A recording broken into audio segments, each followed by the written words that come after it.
আসসালামু আলাইকুম। আজকের আমি মাছ নিয়ে চলে এসেছি। মাছটাকে আমি ঝাল করব। একদম সিম্পলভাবে ঘরোয়া পদ্ধতিতে আমি ঝাল করব। তার জন্য মশলাগুলো মাখিয়ে নিচ্ছি। একটু হলুদ দিয়েছি, ঝাল দিয়েছি, লবণও দিচ্ছি হালকা করে। এটা ভালো করে মাখিয়ে নেব যাতে এর ভেতরে মশলাগুলো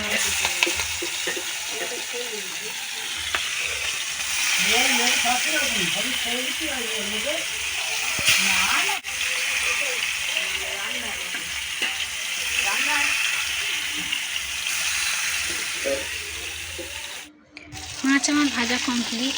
আমি মাছগুলো কিন্তু খুব ভালো করে মশলা মাখিয়ে এপিট ওপিট লাল লাল করে ভালো করে কড়া করে ভেজে নিয়েছি। কেননা মাছের ঝাল করতে গেলে মাছ যত কড়া হবে খেতে ভালো লাগে। মাছ লাল লাল মতো হবে, তবে যেন টেস্ট বেশি আসে।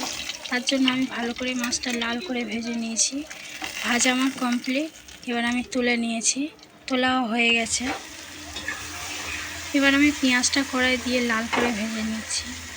পেঁয়াজটা একটু লাল করে ভেজে নিয়েছি, কেননা তরকারিটা ভালো লাগবে খেতে, তরকারির রঙও আসবে খুব সুন্দর। টমেটো দিয়ে দিচ্ছি। এবার আমি ভালো করে নেড়ে ছেড়ে নিয়ে এবার মশলাগুলো দিয়ে দিচ্ছি একে একে।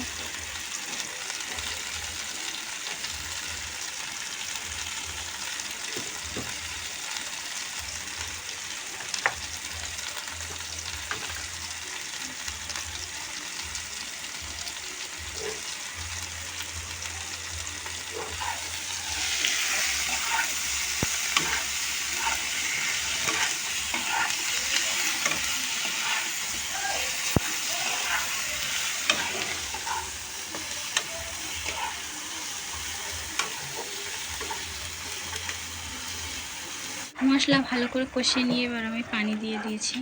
পানিটা এবার আমি ভালো করে কষিয়ে নেবো। এটাও পানিটা মরে গেলে তারপরে আমি মাছ দিয়ে দেব। পানি আমার মরে গেছে, এবার আমি মাছ দিয়ে দিচ্ছি। মাছগুলো দিয়ে হালকা করে মাছগুলো ডুবিয়ে দিই। এবার মাছে কিন্তু আমি একদম সামান্য মশলা দিয়েছি, একদম অল্প মশলায় আমি আজকের তরকারিটা বানিয়েছি।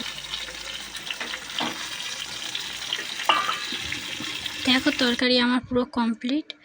একদম খুব কম মশলায় আজকের আমি এই তরকারিটা রান্না করলাম। কত সুন্দর হয়েছে দেখো তরকারিটা।